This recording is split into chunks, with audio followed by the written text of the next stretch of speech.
Have you ever wondered what closing costs or unexpected costs you should budget for when you're selling a house or condo, or how much money you need to have on hand? Hi, I'm Michael Shuster, Forest Hill Real Estate.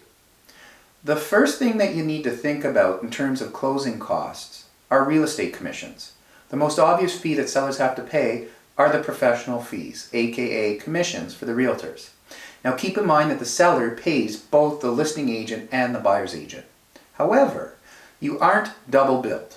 What happens when you list a property for sale is you agree to one total fee, and the listing agent who you hire to sell your property pays an agreed upon portion of that total fee to the buyer's agent who ultimately brings the buyer. So the total commission is, let's say, usually 5% of the sale price. 2.5% goes to the listing agent who you hire, and 2.5% or half of that goes to the buyer's agent who brings the buyer. And if you're wondering how much cash you're going to need on hand for closing, just keep in mind that you don't actually have to write a check to the realtor. The fees are deducted out of the proceeds from the sale of the home. And as much as I'd like to say, or say otherwise, HST is added to those fees. Now, if you're wondering if you can get a realtor to list for less than 5%, make sure you check out my recent post called The Real Estate Commission Dilemma. It's not what you think. Now, the second thing that you should keep in mind in terms of closing costs and money that you're going to need are legal fees and disbursements. This total can range anywhere from $850 to $1,500. Again, that's an average, so you can ask your real estate lawyer about those specific fees. The third thing is a mortgage discharge. If you have a closed mortgage versus an open mortgage, and you're selling your home before your mortgage comes due, then you'll possibly need to pay penalties and discharge fees to your lender or your bank. Usually for a variable rate mortgage, the penalties are 3 months of interest or interest payments, plus maybe a discharge fee of $200 to $600 depending on the bank or lender. Usually for fixed rate mortgages, the penalties can be much higher. So definitely call your bank or your mortgage broker and ask how much it'll cost if you need to break your mortgage early.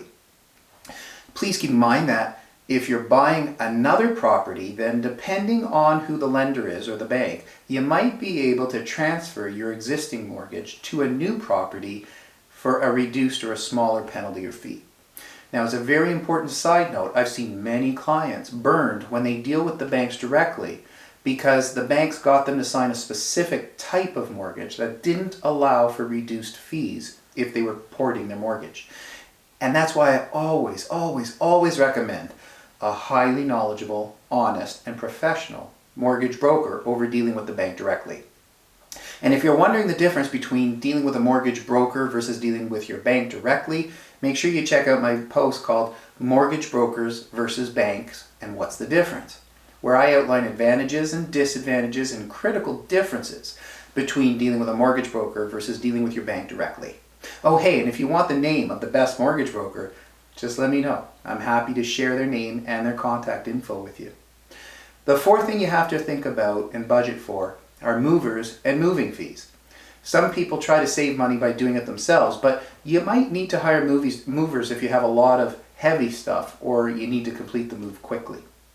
Local movers will provide you with an estimate based on the size of your home and the location of the new home that you're moving to.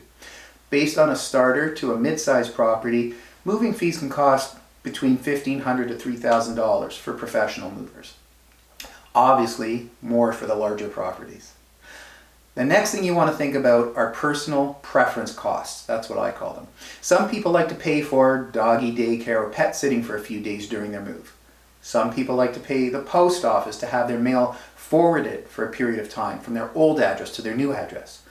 Maybe you want to pay for professional cleaners to clean your new home or cleaning supplies if you're going to do it yourself. And then there are utilities, property tax, and maintenance fees. Finally, there are some other costs that might be either prorated up until the day of your sale. Examples of these might be if you owe any of your utility providers a balance on your account, or if you owe any property taxes still. And if you live in a condo managed property, you'll have to make sure that your monthly maintenance fees or condo fees are up to date and paid in full.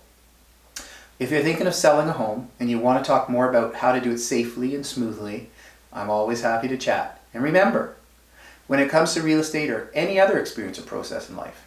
If there was a better way, wouldn't you at least want to know about it? Just email me with any questions you might have. You can always send an email to mike@TheREguy.ca. Always strictly confidential. Never any pressure or obligation. I just love to talk real estate and I love to help. Thanks for watching.